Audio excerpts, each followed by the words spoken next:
নমস্কার। প্রয়াসের ছোট্ট পরিবারে সকলকে স্বাগত। আশা করি সকলে খুব ভালো আছেন। শীতের সকাল শুরু হতেও যেমন দেরি, শেষ হতেও সেরকম তাড়াতাড়ি। এই সকাল হচ্ছে, তার মধ্যেই যে কখন বেলা হয়ে যাচ্ছে, বিকেল গড়িয়ে যাচ্ছে, বোঝার উপায় নেই। আর কালকে ছিল আমাদের আরও একটা বিয়ে বাড়ি।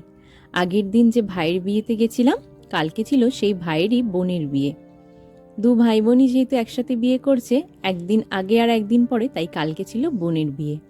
ছেলেও তো কয়েকটা দিন পর পর বিয়ে বাড়ি যেতে পেরে ভীষণ খুশি। ওই যে ওটা হলো তার বোন, আমারই জায়ের মেয়ে চিনি। যেহেতু সে দাদা, বলছে তুই আমার হাত ধর, আর বোন বলছে তুই আমার হাত ধর। বাচ্চা মানুষ, ওরা ওদের মতো করে আনন্দ করছে। বলতে বলতেই দেখলাম ছেলের বাড়ি থেকে গায়ে হলুদ এসে হাজির। মেয়ের জন্য অনেক সুন্দর করে তত্ত্ব নিয়ে এসেছিল তারা। আর এত সুন্দর করে এগুলো সাজানো যে প্রশংসা না করে থাকার উপায় নেই। ওই যে পুতুলটা, ওটা পুরোটা লজেন্স দিয়ে তৈরি। প্রত্যেকটা তত্ত্ব ভীষণ সুন্দর করে সাজানো ছিল। ওই যে ছেলে একা একাই খেলছে, আর সবাই ওর পরিচিত চেনা মানুষ, খুশি আর দেখে কে। তারপরেই শুরু হয়েছিল বোনের গায়ে হলুদ। আর ওই যে বউটার হাতে ফোন, ওই বউটাই হলো আগের দিনের ভাইয়ের বউ। দুজনকেই বেশ মিষ্টি লাগছিল। আর জিনু প্রত্যেক দিনের মতো সেদিনও জিনুও ছিল ভীষণই খুশি।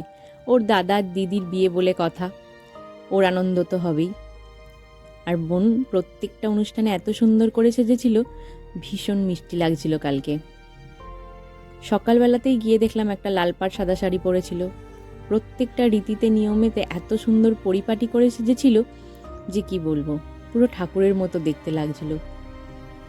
তারপরেই বাড়ি এসে রেস্ট নিয়ে দুপুরের দিকে আবারও সন্ধেবেলা গেছিলাম। ওই যে বোন আর বৌদি ওখানে একই সাথে বসিয়েছে। আর বাড়িটাও সাজিয়েছিল ফুল দিয়ে, আলো দিয়ে, চারিপাশটা আলোয় ভরা।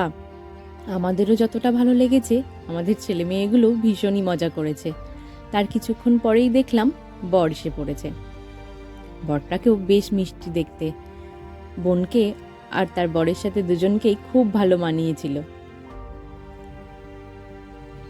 বর আসার পর তো বিভিন্ন নিয়ম কানুন থাকে আমাদের, তাকে বরণ করা, মিষ্টি খাওয়ানো, সেসবই আর কি হচ্ছিল, তার সাথে একটু হাসি মজা, এই আর কি।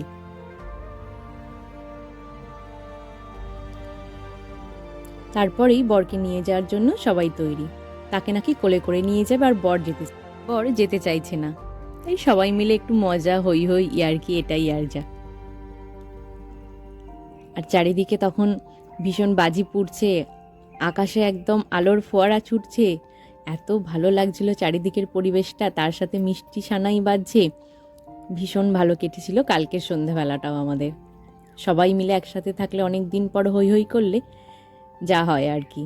আর ফুলের গেটটাও করেছিল ভীষণ সুন্দর করে। অনেক সবাই এখানে ছবি তুলছিলাম আমরা।